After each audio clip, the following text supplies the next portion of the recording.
Eileen. I have a question about what Kwan Heng Sunim said about his 100-day retreat that's coming up. So as we know, he's just received Inca, Mm-hmm. and yet he feels that he has to do this 100-day retreat. Could you explain something about that? Oh, I can, and with great enthusiasm. I think it's a wonderful example that Kwan Heng Sim is doing. Um, awakening is a verb, it's not an adjective. It's an activity that you have to do consciously or subconsciously, whatever. You have to pay attention all the time. You can't just say, oh, I'm awakened, I'm done. It doesn't work that way. You have to keep practicing. And I did a my I never have been able to do a 100-day retreat, but I did a 90-day solo retreat the year before I got transmission because it was like, oh, wait a minute, I'm 65. I'm not going to be able to do this much longer, do a physically. So I better do it, I better take that 90 days. I had a sabbatical, so I didn't have, that's why I could never do it before because I didn't have that stretch of time because I did research in the summer, but it's like I'm old, I don't have to do so much research. I was off the treadmill that Ames was talking about, and I said, and I have, I can do it. I can find 90 days. I couldn't find 100 because I had to give a talk somewhere at some university, but I said, I can do it. I can take 90 days. And before that, I did a whole bunch of like 2 week, 3 week, 4 week solo retreats. And yeah, it never stops. It never stops. And you should never think, I'm done. I don't have to do this anymore. At a certain point, maybe our bodies give out. At a certain point, maybe you can't do prostrations. Maybe it's physically difficult to sit. Maybe you need a lot more sleep, whatever. But you can still, whatever it is, you can still practice within the parameters of your body. You can still do it. And I think Kwan Heng Sim, I'm so happy that you're doing that because it's such a gift to everyone else. Oh, this guy got Inca. And what did he do when he got Inca? He went and he did a 100-day retreat, you know? Oh, that means I can't stop.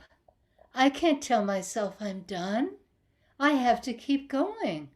So thank you so much, Kwan for your teaching. So yeah, we're never, never done. Even the Buddha was never finished. You know, I'm this on this email list of this organization, the American Zen Teachers Association, and somebody sent out a. We're having this discussion about what it means. How do you know when someone should have transmission or Inca or whatever? And someone wrote something about the truly awakened being, and I thought, what? What does that mean? The truly awakened being, you know? Like, yeah, your awakening gets deeper and deeper, and then suddenly you backslide, and then it gets deeper and deeper, and then you backslide, and and Chinul, the great Korean teacher, I guess 11th century or something, and he said every awakening, this is not exact words, it's a paraphrase, but every awakening experience is telling you that you have to practice even harder. So you're never done. You're never done. And some people would say even after you die, you're never done. But I don't know what happens after you die, so I don't know. But yeah, in this lifetime, certainly, and maybe even afterwards, we are never done. So thank you so much for your question, Eileen. Are there any, and are we going to see you in Lawrence after this? Eileen's one of our regulars, and so is Charles Lampus. Um, yeah. Are there any other questions?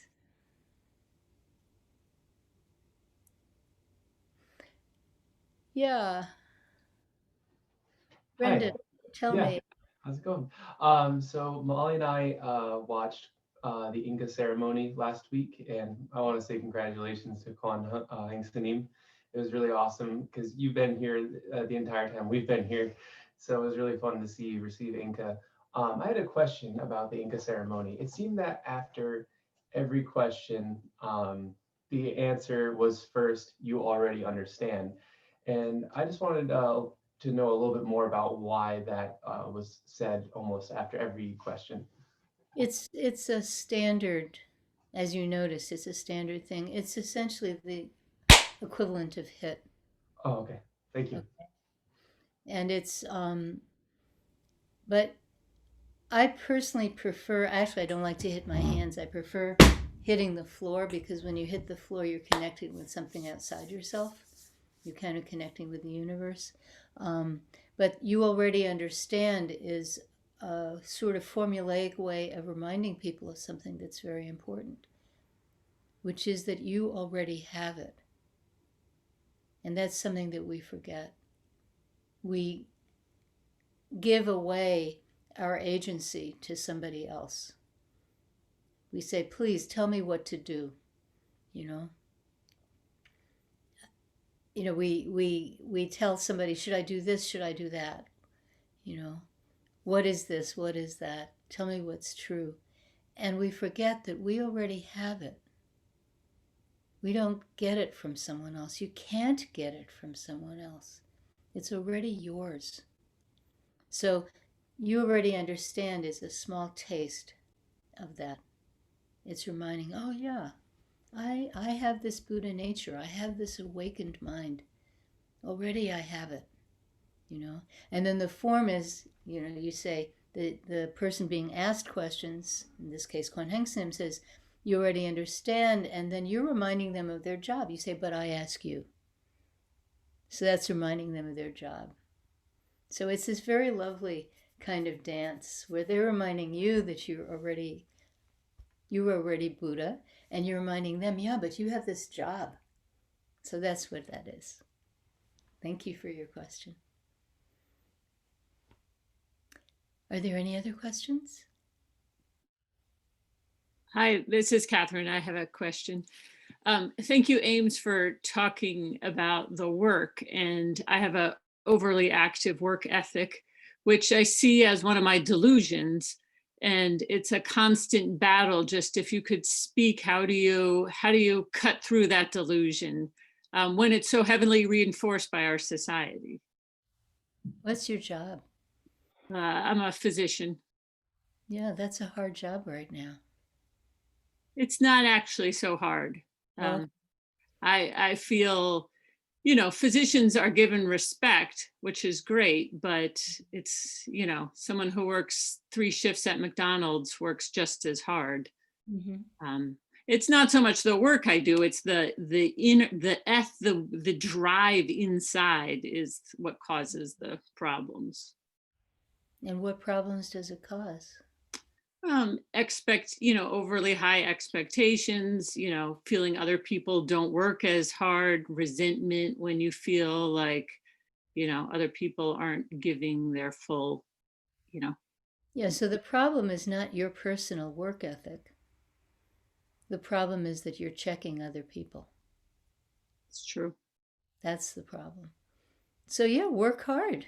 If you can, if your other obligations to family and friends, if your other obligations into your practice, if they allow you to work really, really hard, work really hard, work long hours, no problem, If your body allows it, do it. Why not?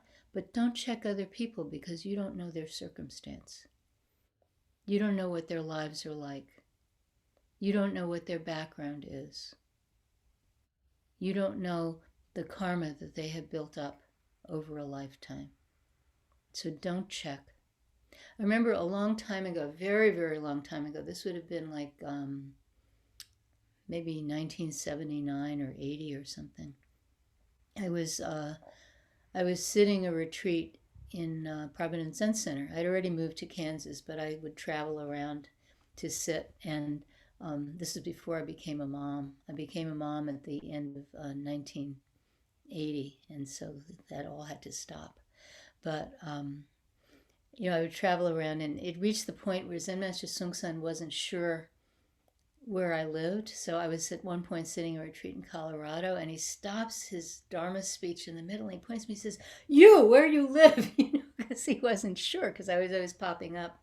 But anyway, I was sitting a retreat in Providence. Zen Center. It was actually led by George Bowman, and there was a guy next to me who was just having a really difficult time physically, and he kept sort of like sniffing, that kind of loud, obnoxious sniffing, which on Zoom we can all do because, we're all muted. It's really great.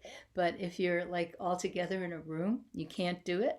And, but this guy, like, he had some kind of cold, so he couldn't help himself. And he's just snuffling and snuffling and snuffling and snuffling. And he's wiggling a lot, and I'm thinking, like, oh my God, this guy, he's so terrible. He's so terrible. He's so terrible. And then at the end of the retreat, I learned that someone he was very close to, I forget if it was like an aunt or an uncle, but somebody, maybe a grandparent, someone he was very close to had just died. And my whole mind went shh. And I thought, my God, this guy was seeing his grief through by sitting this retreat. And that's really extraordinary. Instead of saying, oh, I can't go because somebody I'm really close to died, he was like, I'm going to do this retreat anyway. And my mind just turned around. So we don't know. We don't know why it is that this person is doing things differently than we do, or maybe not as hard as we do, or whatever. We don't know. So don't judge them. That's the problem. The problem is not your personal work ethic. The problem is projecting that onto other people and saying, everybody should be like me, So you just don't know. So just this don't know is so great. Don't know is like, that's our teaching, right? Zen Master Sung San used to say, I don't teach Buddhism. I only teach don't know. And yeah, we should bring this to everything we do in our lives. Oh, right, I don't know. All these opinions I have, all these ideas that I have. Oh, I don't know. And then you can put them down. And then you can do your job and not have a part of your mind always checking how everybody's doing other people's job. So yeah, because of Zoom, we're spreading things around at Kansas Zen. We spread around the jobs, like the bell and leading bows and stuff, much more than we usually do. We have a much larger group. Not everybody who leads those jobs is from Kansas Zen Center, so some of them physically would not practice with us, except possibly maybe on a retreat because they live too far away.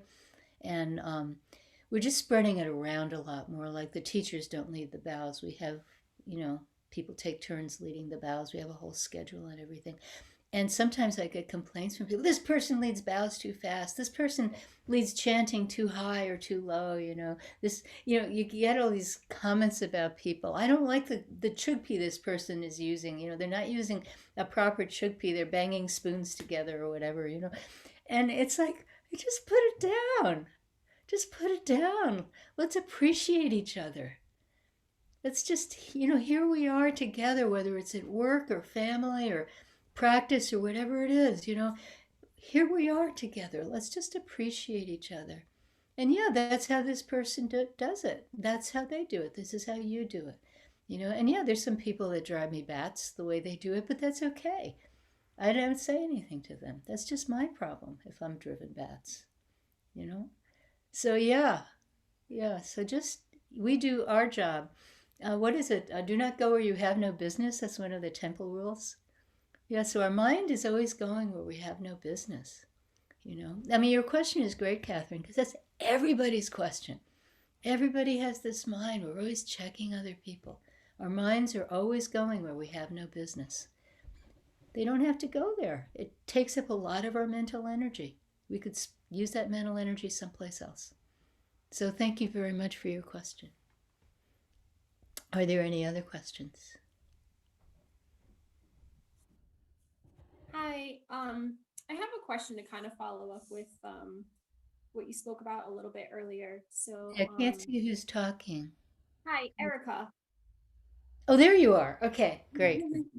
Hi. So, my question is with work in particular, since we're kind of talking about that a little bit, I've noticed, I mean, even in school, you graduate college, I mean, even high school, and you feel accomplished. And I feel like not all, but some people that I've met in my lifetime that they feel like, oh, they're done. They're officially an expert. They've learned everything they've had to learn. And it kind of bounces off of what you were talking about earlier. But my question is, I know, for instance, that we're never done learning. There's Right. always a way to learn. There's always something to learn. How can we, or how can I don't want to project that onto others, but how can I be of service to others and kind of put that message out there that, there is always, um, maybe I'm wording this wrong, but like, how do I, I guess in my way or my end, say it so that it's like, I'm helping others, but kind of saying like, we're never done learning. We're always learning. You're going to learn till the day you're no longer walking the earth. But how do I help with that when people are suffering and they think that they do have all the answers? And because we never always have all the answers. I don't know. I'm trying to think of how to You question that. can't. You can't. Unless someone asks you for help, you can't help.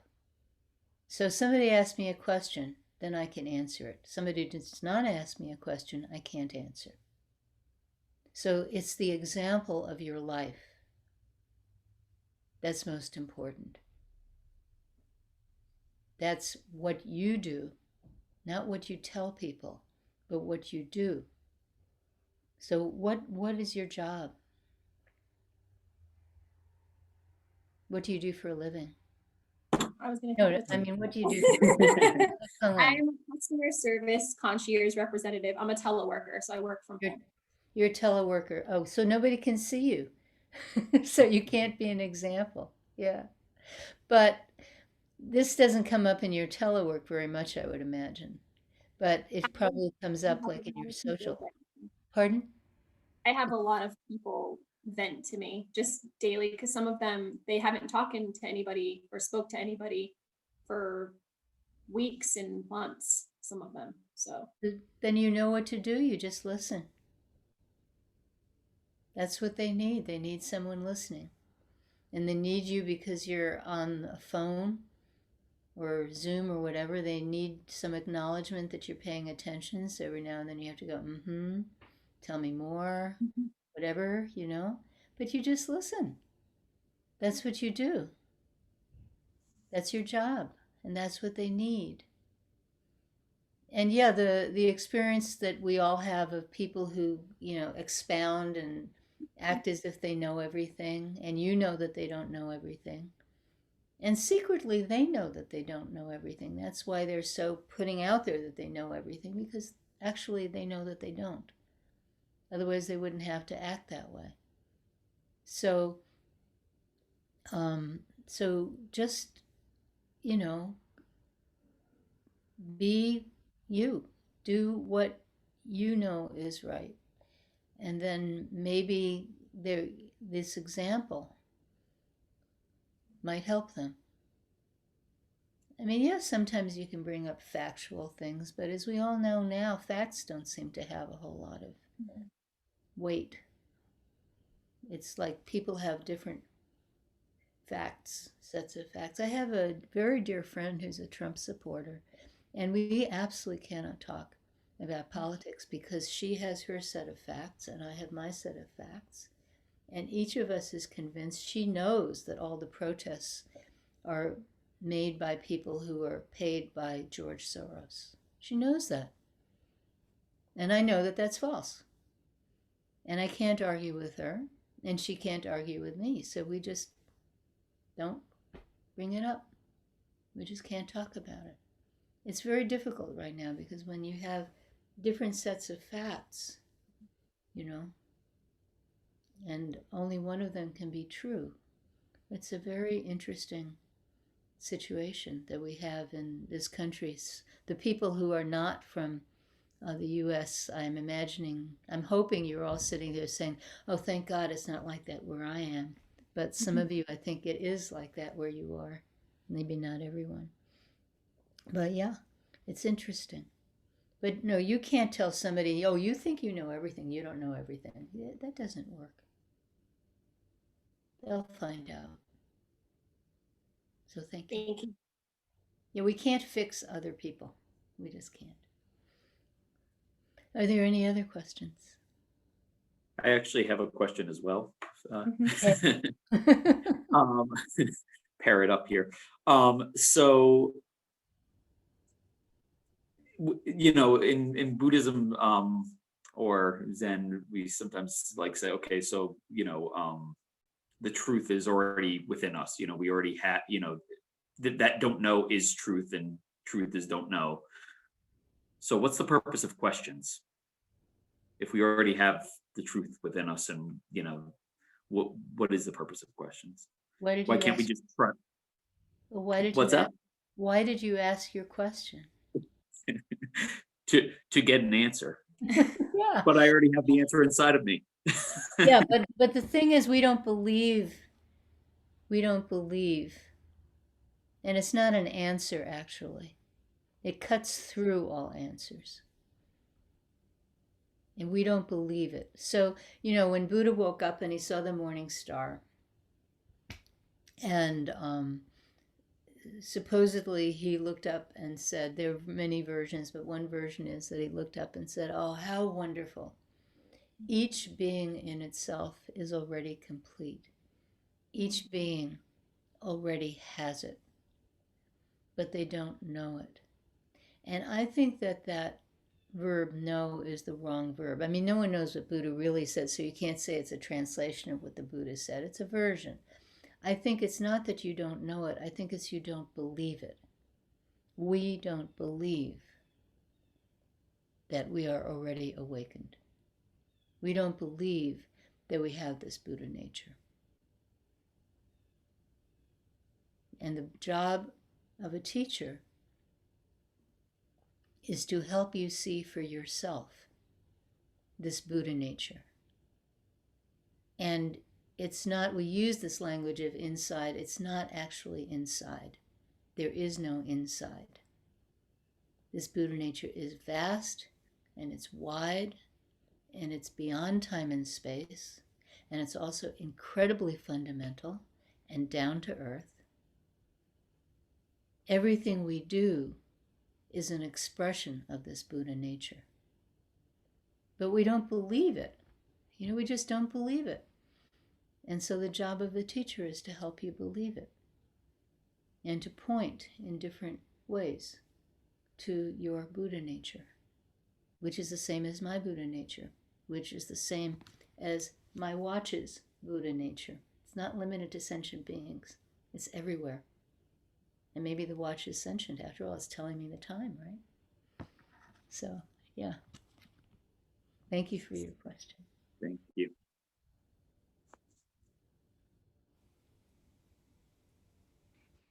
Can I ask a question? Absolutely. You said you were a mother. I've been practicing 4 years, and my son just turned 3 yesterday. And I guess I don't know how about raising, or even if I should kind of raise him to have any sort of Buddhist beliefs. I feel if I went to him, I mean, he's a little young for it now, but if I went to him and talked to him about perfect and pure Buddha natures that we all have, I would just be kind of telling him a line that somebody else told me. So I don't feel after 4 years I'm any closer to telling people the truth than I was when I started. So how did you as a parent raise your child? Badly. Broadly speaking. Badly. He doesn't. Badly. Very few people, very few Americans in my generation. Oh my gosh, what was that? Very few Americans in my generation have children who practice. Where do you live? I live in Connecticut, not Okay. too far from the Zen Center, Okay. PZC. If I have an app open, I have my email open. That's where that came from. Okay. Um, so you live in Connecticut, not too far from New Haven. PZC. Oh, from PZ. PCC? Yeah, P- I'm way north, way north. Okay, so there's a wonderful children's program at PCC, but you know, Yeah. um, or there was before the pandemic hit. The programs for children that exist, and the best thing you can do as a parent is um, nothing about formal Buddhism, because our practice is really not about beliefs. Our practice is about action and formal practice. Kids can be taught how to sit still. There's a whole lot of wonderful kids' books about this, really a large literature on this. But most important is that they should be encouraged to be kind. So our son would, I mean, he's never practiced in his life, but he, for a long time, he would not like kill a fly. And if one of his friends started like slapping away at an insect, and our son would say, "Why are you doing that? It's alive. It deserves its life," And the friend would go, "What, are you crazy?" And then eventually, he started eating meat and all that kind of stuff. But that seed of kindness, that seed of, oh, this is a living being.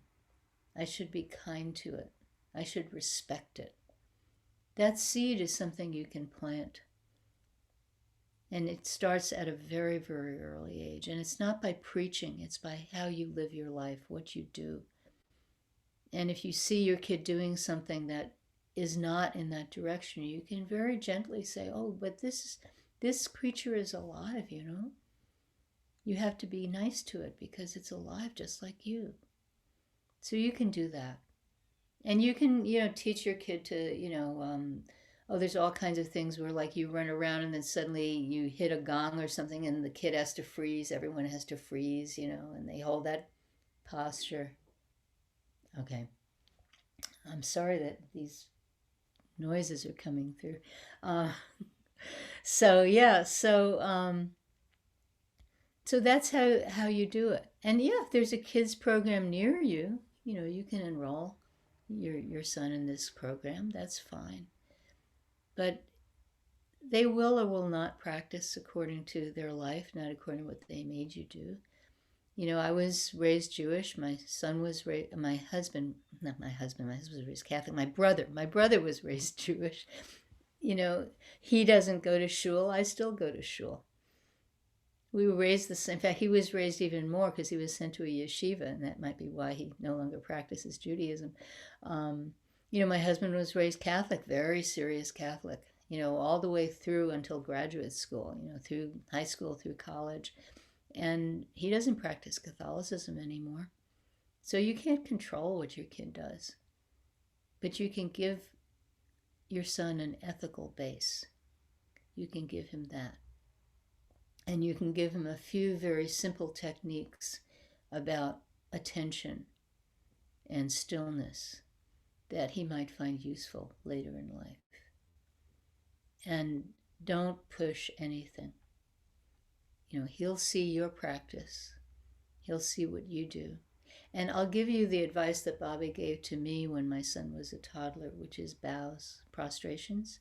Because when you sit, your son sees a lap. And when you prostrate, they see that you're busy. So my practice for a number of years when I was at home and not, when I went to the Zen Center, obviously I did whatever was happening at the Zen Center, but when I was practicing at home, it was prostrations. Because then my son would see me and say, "Okay, you're busy. All right, I'll leave you alone." But if I sat, what they would see? A lap. And they want to sit in the lap. So that's my little bit of practical advice for you. Okay? So good luck. Thank you. Are there any other questions?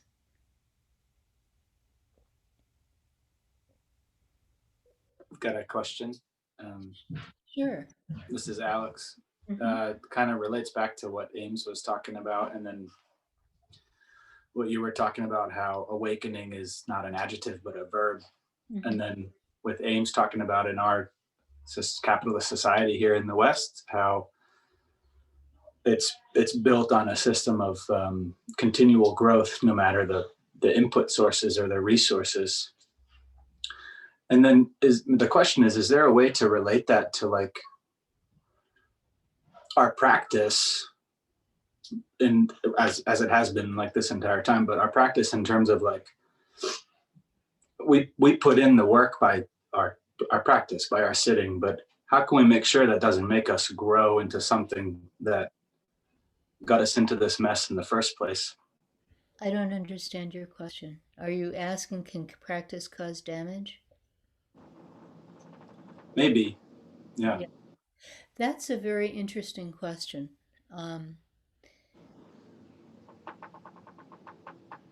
Sometimes people have so much psychic damage, like PTSD, really serious trauma, certain kinds of mental illness, so that sitting quietly on a cushion or just sitting quietly anywhere, their demons come up and they can't deal with their demons.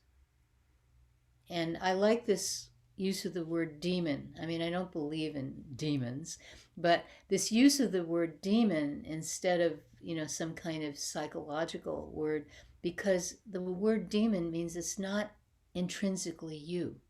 If we say, oh, this person has schizophrenia, then somehow schizophrenia is this person's intrinsic identity. But if we say this person, has demons, then it's not intrinsic. And they may, schizophrenia, you never completely get over it, but you can live with it. You cannot be controlled by the demons that come up in schizophrenia. You can learn to live with it. And I know some wonderful people who have schizophrenia, and in fact, even some of them practice really hard, and they're able to do meditation. But sometimes, and even without a thing like that, like you might be going through a personal situation like divorce or something like that that just shakes your world, and your demons arise and they arise and they arise, and you can't control them. So if you can let your demons arise and just let go of them, just okay, they're there in the background and you're still practicing, then it's no problem. But sometimes the silence of meditation allows them to take over. And in that case, yes, practice can cause damage. Or rather, it can create an atmosphere in which damage can happen. And if you are in that situation, then I recommend not doing sitting meditation, but doing prostrations if your body will allow it, or chanting, because those are physical and they kind of crowd out the demons. I don't know about you, but I know when I do 108 prostrations or 324 prostrations or what is it, 540 prostrations, right? I used to be a mathematician, so I'm very precise, right? You don't do 500, you're actually doing 5 sets of 108, so it's 540. And my body's never allowed me to do more. If I'm doing that, then I am not thinking. It just takes over. I am not thinking. Whatever stuff is bothering me, whatever stuff I'm interested in, whatever it is, it's not happening. I'm just boom, boom, boom, boom, boom. If you're chanting Shinmyo Chungbu De Darani Namo Radana Daraya, you are not thinking. And if you do start thinking, you just bring it back to the bum, bum, bum, bum, bum, bum, bum, bum, bum, like that. So when people are like that, that's what I recommend. I recommend that if indeed, there's really something taking over you that you cannot let go of, and then do a physical form of practice. But that wasn't really your question, was it? That was a great answer. I mean, that was a very personal approach to it, and maybe my question was also relating to like a concern for the environment about how if our output is always if our output is always based on using what exists but always needing more, and we get into this situation of we can't check our growth, but we can still practice, and I don't understand. I'm not supposed to, but So I'm still not quite sure what you're saying, but if you're asking if practice is a way to avoid the evils of capitalism, the answer is not really. But it is, but when we practice, we become more aware of everything. And I should say that capitalism is not the only economic system. I mean, Stalinist Russia and Maoist China were really big on pushing people past the breaking point to make those goddamn 5-year plans happen, you know? So it's not only capitalism that does that.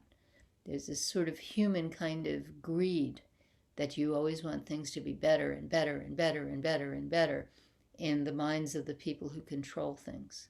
And then the rest of us have to just kind of, you know, go along with it because we don't have much of a choice. But yeah, so if you practice, you become more aware of what's going on around you. And some of those things you can change, and some of those things you can't change. And sometimes you're just a little small drop in an ocean of a lot of people, and eventually something happens because of all those little drops coming together in this great ocean. But yeah, you practice to wake up. You don't practice to overthrow a particular economic or political system. And if you are so moved to try to overthrow a particular economic or political system or work for a different political or economic system, always keep this don't know mind. You commit yourself 100% to what you're doing, but you always recognize that you don't know the truth. You don't know anything. It's not that you don't know everything, it's that you don't know anything. And we all, from our karma, we're all moved to move. Maybe you move this way, maybe somebody moves that way, another person that way. There's all these directions to go in. So we do what we can. We do what seems to be the next step to us, and we do it with 100% commitment. And we also do it honoring that other people also have some piece of the truth. And that's a very hard one to live with, because we all want to think I'm right, I'm correct, you know, but nobody is. So thank you for your question, and keep practicing. So we've run out of time because I have to zoom over to Kansas Zen Center. I'm 10 minutes late already. So thank you, everybody.